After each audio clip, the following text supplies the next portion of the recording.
जय हिंद बच्चों, महामना इंस्टीट्यूट के यूट्यूब चैनल में आप सबका स्वागत है। आज हम आपको क्लास 10th मैथ हिंदी माध्यम के तीसरे चैप्टर दो चर वाले रैखिक समीकरण युग्म की प्रश्नावली 3.3 के अंतर्गत प्रतिस्थापन विधि से रैखिक समीकरणों को सॉल्व करना बताएंगे।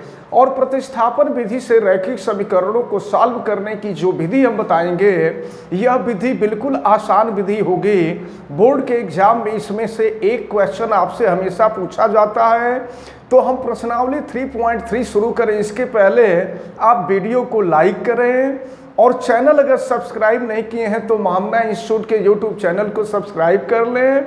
मैक्सिमम स्टूडेंट तक वीडियो को शेयर करें ताकि मैक्सिमम स्टूडेंट इस टर्म को, जो सबसे इम्पोर्टेंट टर्म है प्रतिस्थापन विधि, इसको जान सके, समझ सके। बेल आइकन को भी प्रेस करें और अगर किसी प्रकार की कोई दिक्कत समझ में आती है तो आप कमेंट भी करें। चलिए शुरू करते हैं प्रश्नावली 3.3 के अंतर्गत प्रतिस्थापन विधि से दो चर वाले रैखिक समीकरण को हल करना। तो क्वेश्चन नंबर 1 आप देखें।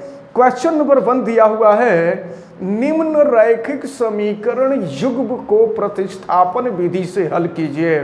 तो चलिए, प्रतिस्थापन विधि होता क्या है कि अगर रैखिक समीकरण युग्म को प्रतिस्थापन विधि से हल करना होता है तो हम करते क्या हैं कि एक समीकरण से किसी एक चर का मान निकाल कर दूसरे समीकरण में रखते हैं और दूसरे समीकरण में रख करके हल करके दूसरे चर का मान निकाल लेते हैं और फिर उस चर का मान हम पहले समीकरण में रख देते हैं तो पहले वाले चर का मान निकल जाता है।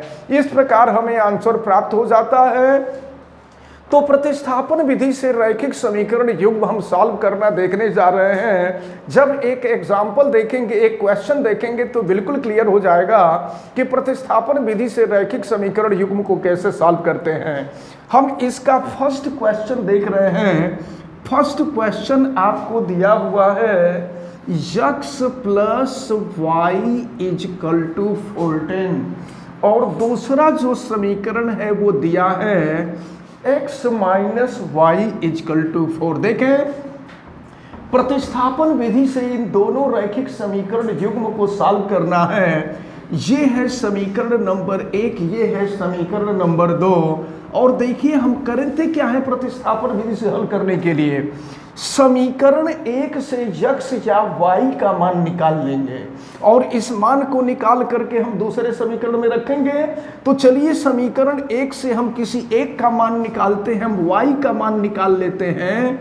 तो y की वैल्यू निकालेंगे तो ये हो जाएगा 14 माइनस x। अब y की वैल्यू हम यहाँ रखेंगे, ध्यान दीजिएगा। समीकरण 1 से y की वैल्यू निकाली गई और y की वैल्यू हम समीकरण 2 में रखेंगे और रख करके सॉल्व करेंगे। देखिए क्या मिलता है, x माइनस y के जगह पर 14 माइनस x इजकल टू 4 और फिर इसको सॉल्व करें, देखते हैं क्या मिलता है। तो x minus 14 plus x equal to 4, यहाँ x प्लस x हम ऐड करेंगे तो 2x हो जाएगा और ये 2x माइनस 14 इजकल टू 4। अब फिर देखें, 2x इजकल टू माइनस 14 को बराबर को हम दूसरे तरफ ले जाएंगे तो माइनस 14 बराबर के दूसरे तरफ आ जाएगा 14 और प्लस 4 पहले से प्रेजेंट है। तो 2x इजकल टू 14 प्लस 4 18 हो जाएगा और यहाँ से x की वैल्यू निकालेंगे 18/2 हो जाएगा। तो यहाँ से x की वैल्यू 9 निकल जाएगी। तो x का मान निकल गया। अब हम करेंगे क्या, देखिए प्रतिस्थापन विधि से हमको हल करना है। तो प्रतिस्थापन विधि में हमने किया क्या कि समीकरण 1 से y का मान निकाल करके हमने दूसरे समीकरण में रख लिया और दूसरे समीकरण में रख करके हमने सॉल्व किया तो x की वैल्यू निकल गई। अब हम x की वैल्यू या तो समीकरण 1 या दूसरे समीकरण में हम रख दें, किसी भी समीकरण में रख देते हैं तो लिख दिया जाएगा x इजकल टू 9। समीकरण नंबर 1 या 2 किसी में भी रख दीजिए।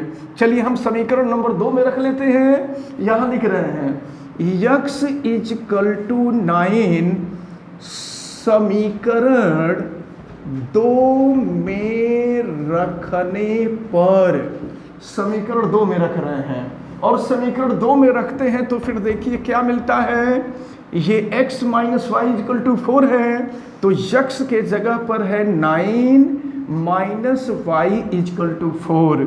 हम माइनस वाई को बराबर के दूसरी तरफ ले जाएंगे और 4 को इधर ला देंगे तो 9 माइनस 4 इक्वल टू हो जाएगा y, तो 9 माइनस 4 हो गया 5, 5 इक्वल टू y, यानी y इक्वल टू 5 हो गया। तो इस प्रकार प्रतिस्थापन विधि से ये दोनों समीकरण युग सॉल्व हो गया। अब हम यहाँ पर आंसर देखिए, इसको करने के बाद लास्ट में आप आंसर लिख देंगे, हम यहाँ लिख दे रहे हैं लेकिन करने के बाद लास्ट में आप आंसर लिखेंगे। यहाँ आंसर हमने लिख दिया, ये पूरा क्वेश्चन सॉल्व करने के बाद नीचे लिखेंगे, नीचे हमारे पास जगह नहीं है इसलिए हम साइड में इसको लिख दे रहे हैं। तो आंसर में x इक्वल टू हो गया 9 और y इक्वल टू हो गया 5। इस प्रकार प्रतिस्थापन विधि से ये पहले क्वेश्चन का पहला पार्ट सॉल्व हुआ और हमें उम्मीद है कि ये क्वेश्चन आप सभी लोगों को अच्छी तरह से समझ में आया होगा। तो चलिए अब हम लोग आगे देखेंगे। चलिए देखते हैं अब जो है ये पहले क्वेश्चन का सेकंड पार्ट देखा जाए कि सेकंड पार्ट कैसे सॉल्व किया जाएगा। सेकंड पार्ट में पहला जो समीकरण दिया है S minus T equal to 3 दिया है, इसको हम इक्वेशन नंबर 1 मान लेते हैं। और फिर ये s upon 3 plus T upon T upon 2 equal to 6 दिया है, इसको हम इक्वेशन नंबर 2 मान लेते हैं। फिर इन दोनों समीकरणों को हमें सॉल्व करना है, देखते हैं कि ये दोनों समीकरण कैसे सॉल्व होंगे।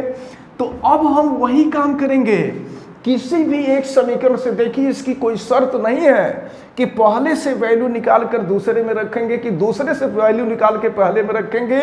जो आपको इजी लगेगा वही आप काम करेंगे, जो काम आपको करने में आसान लगे, पहले से वैल्यू निकालना आसान लगे पहले से वैल्यू निकालिए, दूसरे से वैल्यू निकालना आपको आसान लगे दूसरे से वैल्यू निकालिए। लेकिन यहाँ आप देख रहे हैं कि पहले से वैल्यू निकालना इजी है तो पहले से हम वैल्यू निकालते हैं। यहाँ यस की वैल्यू निकालेंगे, माइनस टी बराबर के दूसरी तरफ चला जाएगा तो ये हो जाएगा टी प्लस 3। तो समीकरण 1 से यस का मान यहाँ लिख दिया जाएगा। समीकरण 1 से यस का मान समीकरण 2 में रखने पर लिख सकते हैं। समीकरण 1 से S equal to T plus 3 समीकरण 2 में रखने पर, समीकरण 2 में रखने पर देखिए क्या मिल रहा है। तो यस की वैल्यू हम रख दे रहे हैं टी प्लस 3 अपॉन 3 प्लस हो गया टी अपॉन 2 इक्वल टू 6। अब चलिए इसको सॉल्व करते हैं। हम ऐसा करते हैं 3 और 2 का एलसीएम ले लें तो 6 हो जाएगा और 3 से डिवाइड कर दें 3 2 जा 6 हो जाएगा और 2 का हम मल्टीप्लाई कर देंगे, ये हो जाएगा t प्लस 3 और फिर प्लस 2 से इसको डिवाइड कर दीजिए तो ये हो गया 2 3 जा 6 और फिर 3 का इसमें मल्टीप्लाई करेंगे हो जाएगा 3t और ये इक्वल टू हो गया 6। फिर आगे देखते हैं 2 का मल्टीप्लाई कर देते हैं अंदर, ये हो जाएगा 2t प्लस 6 और प्लस हो गया 3t और 6 का क्रॉस मल्टीप्लिकेशन कर दिए 36 हो गया।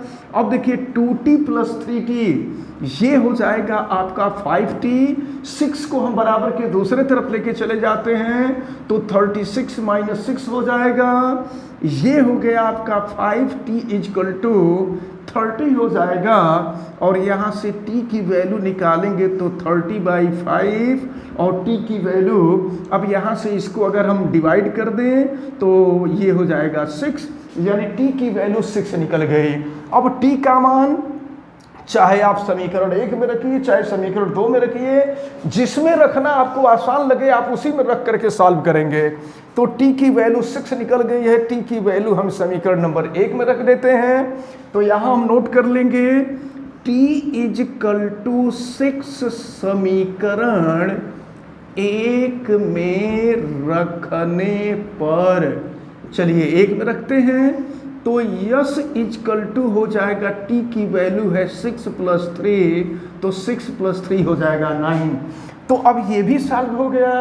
अब यहाँ पर हम लास्ट में आंसर लिखेंगे, आंसर लास्ट में लिखा जाता है तो इसमें t की वैल्यू 6 हो गई और s की वैल्यू 9 हो गई। ठीक है, तो चलिए, हमें उम्मीद है कि ये क्वेश्चन आपको बहुत अच्छी तरह से समझ में आ रहे होंगे। आप वीडियो को लाइक जरूर कीजिएगा, बेल आइकन को प्रेस कीजिएगा, चैनल सब्सक्राइब नहीं किए हैं तो चैनल को सब्सक्राइब भी कीजिएगा। और चलिए हम आगे बढ़ते हैं, देखते हैं question number third. Question number third क्या है, और हमें उम्मीद है कि ये सभी क्वेश्चन, आज जितने क्वेश्चन बताए गए हैं सब आपको अच्छी तरह से समझ में आए होंगे। आप वीडियो को लाइक जरूर कीजिएगा, चैनल सब्सक्राइब नहीं किए हैं तो चैनल को सब्सक्राइब भी कीजिएगा, बेल आइकन को प्रेस कीजिएगा। और किसी प्रकार की कोई दिक्कत समझ में आएगी तो आप कमेंट करके पूछ भी सकते हैं। आप सभी लोगों को बहुत बहुत धन्यवाद। जय हिंद।